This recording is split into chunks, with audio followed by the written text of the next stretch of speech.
Sa bahay ni Kuya, isang linggo na ang nakalipas. Sa nakalipas na linggo ay kayo ay hinati ko sa dalawang grupo. Ang assignment nyo ay magbasa at manood ng mga balita na related sa economics. Kayo rin ay inaasahang makikipagtalastasan sa inyong mga kagrupo upang i-discuss ang mga bagay na inyong natutunan. Ngayon ay magsisimula na ang ikalawang task ninyo, housemates. Welcome sa Tradeoff Battle. Good day, housemates. How to play? Here are the mechanics, and listen to me very carefully.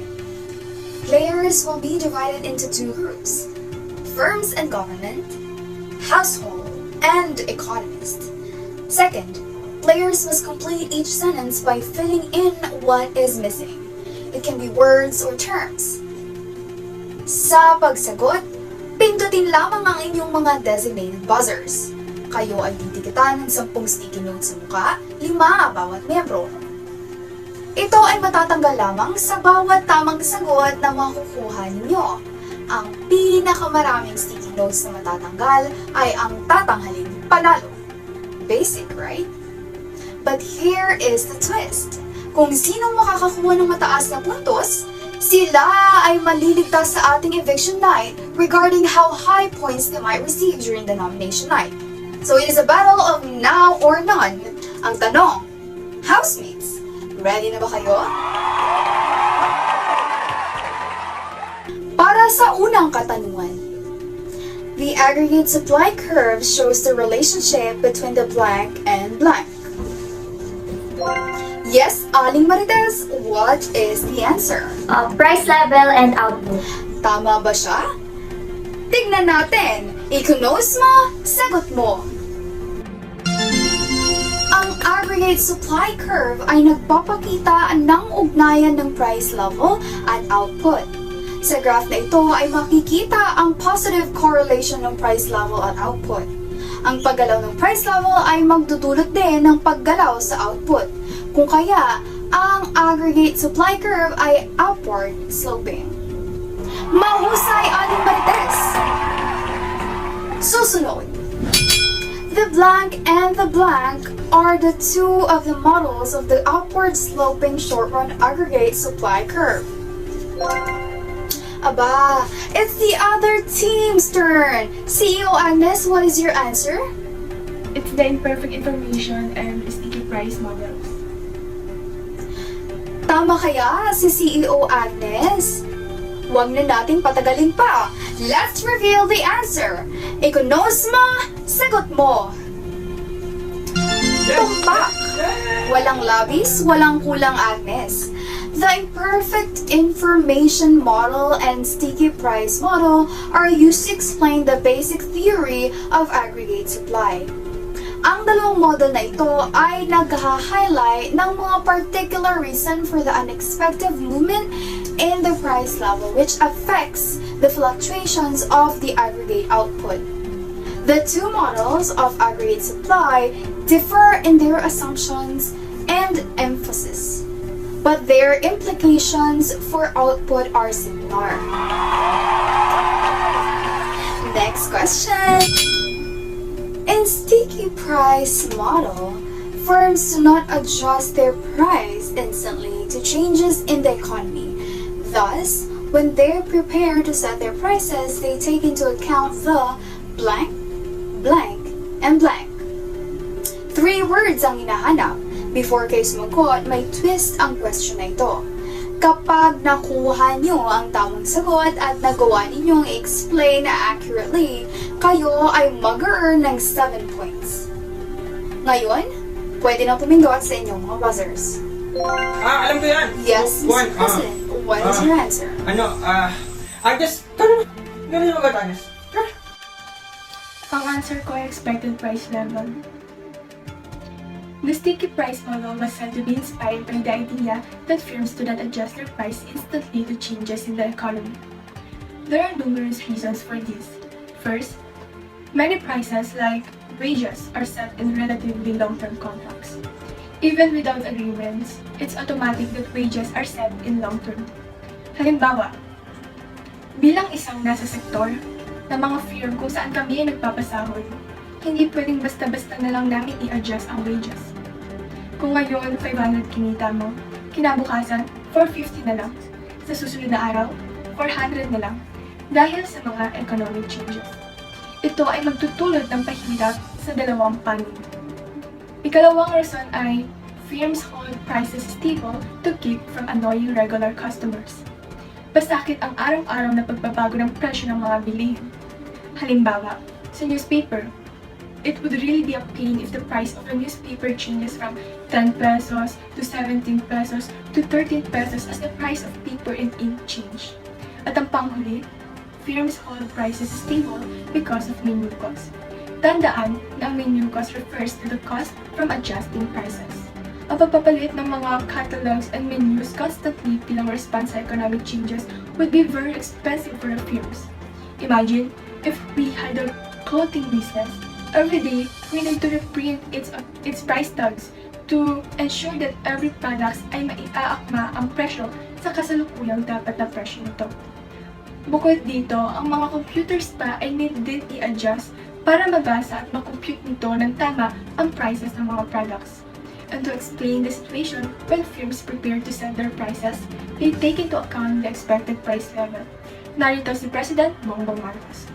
Ngayong alam na natin that prices are sticky in the short run, paano na nanatiling upward sloping ang relationship between output at price level? Ito ang sagot. Ang sagot ay, ang mga firms, when they set prices, they take into consideration the expected price level. Ibig sabihin, pag ang level of output ay mataas, tataas din ang demand for goods and services. Kung mataas ang demand ng goods and services, tataas ang overall price level. So, ang relationship between price level and output in the sticky price model is proportional. Mahusay! Magaling! Aalamin pa ba natin kung tama sila kung presidente na natin mismo ang nagpaliwanag? Naku, walang duda. Maraming salamat, Tony. Kumusta si Sabi? Okay naman po, Ninong. Salamat sa pagtanong. Walang ano. Back to the game! Pasensya na ron. Let's reveal the answer and the score judgment. Ikanos mo, sagot mo! Yes! Yes! Let's conclude the two chains of event that characterize the relationship between the price level and output in the sticky price model. First, kapag ang firms ay nag-expect ng high price level, they set their relatively sticky prices high. Then yung ibang firms, they will follow it and set their prices high as well. Thus, a high expected price level leads to a high actual price level. Second, kapag mataas ang level of output, ibig sabihin it is correlated with high demand for goods and services. And of course, as law of demand and supply, when the demand for goods and services is high, the price charged would increase. Additionally, this will result in firms setting their relatively sticky prices high, and as what I've mentioned earlier, when firms do this, other firms will follow. Hence, the overall price level increases, and that explains the upward sloping short-run aggregate supply curve. Next question. Tandaan, housemate, ang question na ito ay same ang mechanics sa previous questions, thus same points. Let me review your scores. For firms and government, they accumulated a total of 8 points, while household and economists had 1 point. Bawi tayo. Ito na ang next question. Ikanos mo, sagot mo. For the next question, the imperfect information model was based on the labor market, where it describes that neither the worker nor the firmer has complete blank. Thus, it encompasses the implication of both blank blank in the price level and blank blank in the price level. Yes, Attorney Lenny. Tandaan, 5 words ang hinahanap, then you need to explain this. Attorney Lenny, what is your answer?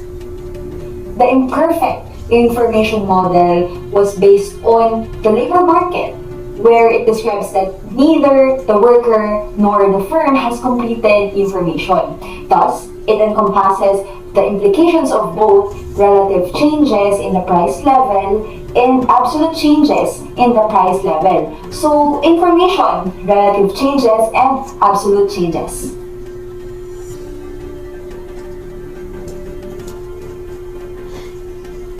Before natin i-reveal ang answer, you need to explain this. Yes, Aling Martes, the floor is yours. The imperfect information model was based on a labor market where it describes that neither the firm nor the worker has complete information. Ibig sabihin, sa model na ito, ang parang firm or worker are both not better informed tungkol sa kasalukuyang kalagayan ng real wages, nominal wage, or even the price level. Moreover, makikita sa model na ito na ang mga producers, they're only aware of the price of their products. They're unable to recognize the increase of price levels dahil nakafocus lamang sila sa mga produkto nila. And with that, this also means that if there are changes lamang sa mga produkto nila ang kaya nilang i-recognize. At dahil nga sa model na ito, ang mga producers weren't able to recognize the changes in the overall price level, they are likely na ma-confuse kapag nagkaroon ng changes sa goods or services that they produce sa relative changes in the price level or the overall changes in the price level or absolute changes in the price level. Let us discover the implications of both the relative and absolute changes in the price level. Mahalagang maintindihan natin ang mga implications of both relative changes in the price level and absolute changes in the price level. When a relative change in the price level occurs, producers of some goods and services are better off dahil ang prices ng kanilang output ay nag-i-increase to a greater extent than the overall price level. Kung saan sa sitwasyon na ito, both are real and nominal wage earned by these producers ay matataas din. Sa kabilang dako naman, when an absolute change in the price level occurs, lahat ng producers are willing to provide more labor.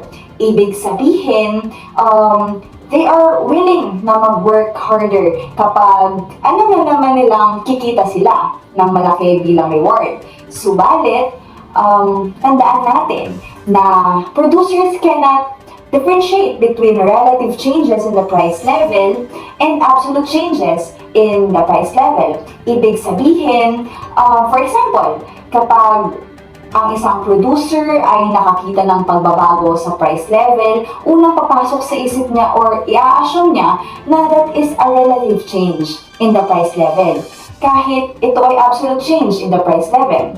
Dahil dito, ito ay magbubunga ng pagtatrabaho ng mga producers ng mas maigi dahil akala niya ay kikita siya ng malaki as a reward dahil sa mataas na proof level increase when in fact, hindi. Because it is an absolute change in the price level. Hence, an increase in the price level causes output to rise. Yun lamang po. Husay, Aling Martes at Attorney Lenny. Ngayon aalamin natin kung tama ba ang kanilang sagot. Ikunos mo, sagot mo. Magaling! Now let's summarize the chain of events that leads from an increase in the price level to an increase in output in the imperfect information model. Kapag ang overall price level ay tumaas, iniisip ng mga producers that it is a relative increase in the price level. Tandaan na when the relative price level rises, it is positively correlated with the increase in the real wage. At dahil nga hindi better informed ang mga producers, that they will mistake every changes in the price level as relative changes, it will result in the increase of the amount of labor supplied by producers dahil nasa isip nila ay may malaking kita na naghihintay sa kanila. And of course, when the amount of labor supplied by producers increases, output increases. And that explains the upward sloping short-run aggregate supply curve. Now, ang dalawang grupo ay parehong may 8 puntos na. To break the tie, let's move to the next question. This will be the last question kung saan ang makakakuha nito ay siyang hihiranging padalo sa trade-off battle na ikunos mo, sagot mo, at maliligtas sa eviction night. And now for the final question. Alamin na natin ito. Again, ikunos mo, sagot mo. If the price level is higher than the expected price level, output, blank, its natural level. If the price level is lower than the expected price level, output blank, short of its natural level. Yes, Aling Marites! Wow, what is your answer? False and exceeds? Mukhang hindi 100% sure si Aling Marites. Alamin natin kung tama siya. Ikunos mo, sagot mo. Wrong. Ha? Your answer, Aling Marites, ay... Hindi pwedeng. Now, ito na ang Bakit? chance ng CEO Agnes and President Bongbong Marcos to steal the win. Exceeds and false. Exceeds and false. Tama ba siya? Alamin na natin. Ikunos mo, sagot mo. Remember that the short-run aggregate supply curve is upward sloping, and that means a positive relationship between the price level and output. Kung tataas ang price level, ay tataas din ang output level and vice versa. Hence, if the price level is higher than the expected price level, output falls short of its natural level. At ang nagwagi! Ang grupo ng firms and government. Congratulations, CEO Agnes and President Bongbong Marcos. And that is Tradeoff Battle. Ikunos mo, sagot mo. Pinag-uusapan na at hinimay natin kung ano nga ba ang basic theory of aggregate supply. Nakita natin ang mga models na nag-explain dito. I hope na marami kayong natutunan, hindi lang sa akin, kundi pati na rin sa ating mga housemates. Habang ang mga housemates ay busy sa kanilang mga ginagawa, ay narito naman sa confession room si Aling Marites dahil siya ay pinatawag ni Kuya. Ating alamin kung bakit nga ba. Magandang umaga, Marites. Maaari mo nang tanggalin ang iyong piring. Bago kita usisain, tatanungin muna kita. Kumusta ka na ba? Magandang umaga po, Kuya. Medyo okay naman po. Ito, kinakabahan kasi ng katawag sa confession room. Maaari ka bang magpakilala? Okay po. Ako si Myrtle Legaspi, di Makulangan, pero kilala ko bilang si Marites. Ako ay mula sa Tondo, Maynila. Nanay ako ng 2 chikiting. Ang panganay ko ay 7 taong gulang. Ang asawa ko ay dating trabahador ni Ma'am Agnes. At sa awa ng Diyos ay nakakaraos naman sa araw-araw. Maliliit pa pala ang mga anak mo. Ngayong nandito ka sa loob ng bahay ko, sinong nag-aalaga sa kanila? Suportado ba ito ng iyong asawa? Opo, Kuya. Sa ngayon po, yung asawa ko po yung nag-aasikaso sa mga anak ko. Namimiss mo ba sila? Siyempre naman po, Kuya. E di, labas ka na. Seryoso po ba? Ako lamang ay nagbibiro. Gusto lamang kitang patawanin. Bakit po mag-joke, Kuya? O siya, mabalik tayo sa aking tunay na pakay. May mga iilan akong tanong sa'yo na gusto kong sagutin mo ng buong tapat. Malinaw ba, Marites? Opo, Kuya. Nitong nakalipas na 1 linggo ay napansin ko na lagi kang balisa, tahimik at wala sa sarili. Meron bang bumabagabag sa iyo? So, ayun po. Yung nangyari po nung ikalawang tas na binigay niyo sa amin. Sinisisi ko po yung sarili ko kasi naging paladesyon po ako sa pagsagot. Ni hindi ko man lamang po tinanong si Atty. Lenny sa opinion niya bago ako nagsagot. Sa kagustuhan ko pong manalo at manatili po sa bahay niyo, nawala po sa isip ko na itanim na napaka-critical ng puntong yon. para sa larong yun. Andun na yung chansang, kuya andun na yung chansang malagpas ko yung sarili ko sa eviction night. Dala ko pa rin yung guilt hanggang ngayon. May galit ka na nararamdaman sa kabilang team? Kahit naman po anong gawin ko, kuya, nangyari na eh. Siguro ito na po yung kapalaran ko.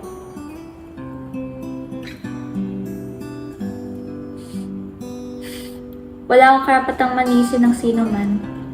Kaya sarili mo na lang. Marites, ang purpose ng laro ay hindi nakasentro sa premyong makakamit mo.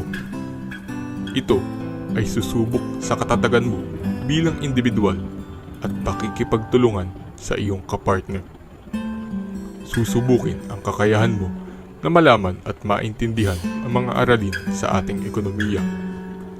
Nakita natin na ang pangunahing goal mo ay manalo at nakita ko rin na binulog ka nito kung saan umabot ka sa puntong nakalimutan mo nang may kasama ka, na may kakampi ka. Opo. Kuya, pasensya na. Alam mo ba na sa bawat sisi mo sa iyong sarili ay parang sinisisi mo na rin sila. Hello po, kuya. Sana po naririnig ito ng aking asawa. Baby, kung naririnig mo man ito, gusto ko lang sabihin sa'yo na sobrang proud ako sa'yo. Pinapanood ka nga namin palagi na Bibo at Bimbi, mga anak mo, at nalulungkot nga sila pag nakikita ka nilang nalulungkot eh. Kaya huwag ka matatakot dyan at sana huwag ka rin naman manakot. Alam mo ba na nahihiya na nga ako sa'yo eh. Kasi pangako ko sa'yo nung niyaya kita magpakasal di ba ipagtatayo kita ng mansyon? Tapos bibilang pa kita ng maraming sasakyan na higitan ko lahat ng karangyaan na ibinigay sa'yo ng iyong mga magulang. Kaso hindi ganun yung nangyari. Pasensya na, mahal. Hindi ko natupad lahat ng iyon. Tinalikuran mo pa ang mga pamilya mo para ipaglaban lang ako. Tapos eto, naging pabaya lang ako sa'yo. Pasensya na talaga. Ayoko pang pabagitan yung loob mo. Kaya tumawag lang ako para sabihin naging lumala kami sa'yo sa kakayahan mo at ipinaglalaban mo. Nandito lang kami na mga anak mo na susuporta sa'yo. Huwag na huwag kang mawawalan ng pag-asa. Manalo matalo, mahal na mahal kita. Mag-ingat ka dyan palagi.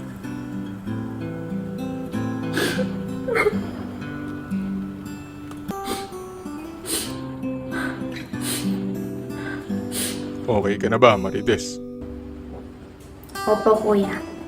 Ngayong narinig mo na ang source ng lakas mo, Marites, may nais ka bang sabihin sa akin? Una sa lahat, pasensya po sa mga inasal ko nitong nakalipas na linggo. Tama po kayo. Hindi ko po dapat sisihin ang aking sarili at hayaan na nasirain ang pangarap ko na magtagumpay. Sa halip, dapat magsilbi yung motibasyon upang mas pag-igihan ko pa ang mga gagawin ko rito. Pasensya at maraming salamat po, kuya. Ang iyong pagiging tapat ay senyales na ikaw ay matapang at talagang nag-reflect sa iyong mga ginawa. Isipin mo na lang na para itong ekonomiya. Dapat ay hindi ka maging makasarili at maging sarado ang isipan sa mga bagay-bagay na dapat pinag-uusapan at pinagtutulungan dahil lahat kayo ay magiging apektado. Marites, sana ay magsilbi itong leksyon sa iyo. Aabangan ko ang mga pagbabago sa iyong ugali sa loob ng bahay ko. Opo, maraming salamat po, kuya. Matapos ang nakakapagbagdamdamin na yugtong iyon sa loob ng confession room ni Kuya, ay bumalik na ulit si Aling Marites sa loob. Ano kaya ang mangyayaring pagbabago sa kanya matapos ito? May mangyari kaya? Abangan lamang yan sa mga susunod na episodes ng Pinoy Big Brother. Economics Edition.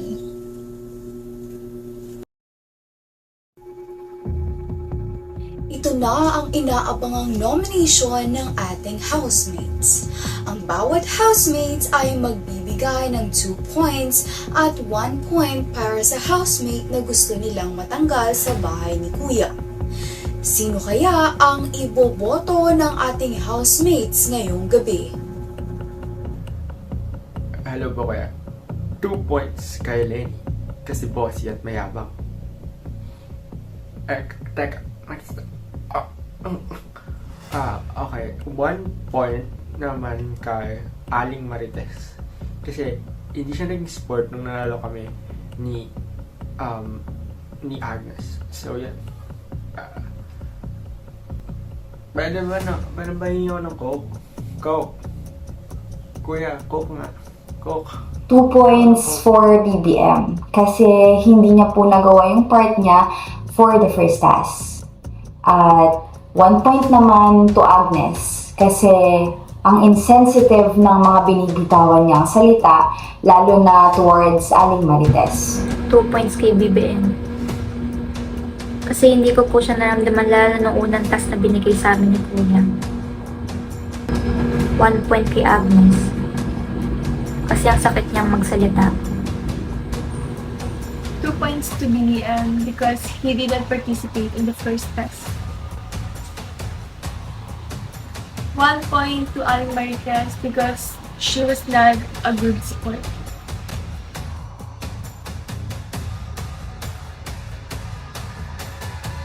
We will see each other again this week for our eviction night, kung saan malalaman na natin kung sino nga ba ang unang lalabas ng bahay ni Kuya. At nagbabalik ang Pinoy Big Brother Economics Edition. Ngayong gabi ay makikilala na natin ang unang matatanggal at babalik sa outside world. Kagaya ng napag-usapan nung nakaraan, dahil nagwagi sina Agnes at President Bongbong Marcos sa Tradeoff battle, economics mo, sagot mo, ay automatically na maliligtas sila sa eviction today. Narito na ang mga nominado, sina Marites at Attorney Lenny.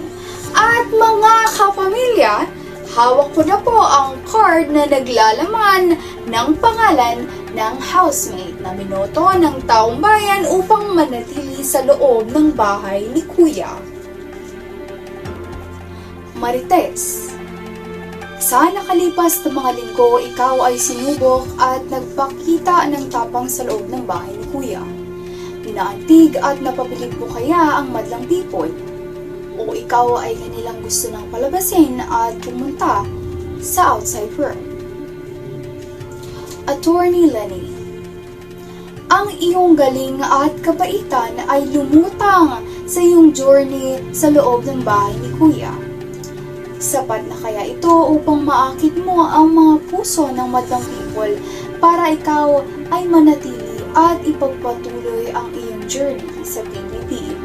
O sila ay nagkasundo na ikaw ay tuluyan ng palabasin sa bahay ni Kuya at ipagpatuloy ang journey sa outside world? Kayong dalawa ay nagpamalas ng angking talino at karakter na nagturo at nagbigay liwanag sa ating mga kapamilya, partikular sa mga kaalaman sa ekonomiya. Tandaan kung sino man ang manatili at tuluyang magpapaalam ay sana baunin ninyo ang mga aral at alaala sa loob ng bahay ni Kuya. Ngayon, malalaman natin kung sino ang housemate na mananatili at magpapatuloy sa loob ng bahay ni Kuya. Ang pangalang babanggitin ko ay siyang maliligtas sa gabing ito. Bago natin sabihin yan ay may sorpresa ako sa inyo. Si Big Brother ay may mahalagang sasabihin. Magandang araw po, Kuya. Agnes, ikaw ay voluntaryong pumasok sa aking confession room. Ano ang iyong nais? Ako po si Agnes Ayala. Kinatawa ng mga firms. May ipapakiusap po sana ako sa inyo. Ano iyon? Makikinig ako. Yung napanalunan ko po na premyo sa Task 2, kung saan ako ay may niligtas sa eviction night. Gusto ko po sanang ibigay iyon kay Marites. Pinag-isipan mo na ba ito ng mabuti? Ano ang dahilan mo? Kuya, nahihiya at naaawa po ako. Si Gascar, di ba kulangan po ay isa sa aking mga masisipag na trabahador. Noong kasagsagan po ng COVID-19, napilitan po akong tanggalin siya kahit labag sa kalooban ko. Mahal ko po ang bawat workers ko. Sila po ang dahilan kung bakit ako narito sa kinatatayuan ko. Kaya po sana gusto ko pong bumawi kahit po sa ganitong paraan lamang. Agnes, naiintindihan kita. Subalit, tandaan mo na ang bawat hiling ay may kaakibat na kapalit. At sa sitwasyong ito, ililipat ko ang posisyon mo kay Marites at ikaw ay inaatasan kong mag-voluntary exit. Opo, kuya. Tatangkabin ko po kahit anong hatol niyo po. Sa tapang na inyong ipinakita, lalo ka na, Agnes. Ako ay napabilib ninyo. Pinatunayan nyo sa akin na dapat bilang isang ekonomiya at lipunan, walang mag-iiwanan, walang manlalamang, at iisipin ang kapakanan ng bawat isa. Kaya naman, bilang gantimpala, ngayong gabi ay walang magaganap na eviction. Yehey! At inyo pong narinig na walang eviction na magaganap tonight. Mga housemates, kayo ay ligtas ngayong gabi. Sa ating mga kapamilya, abangan nating lahat ang journey ng 4 nating housemates sa mga susunod na yugto ng Pinoy Big Brother Economics Edition. Magandang gabi sa inyong lahat!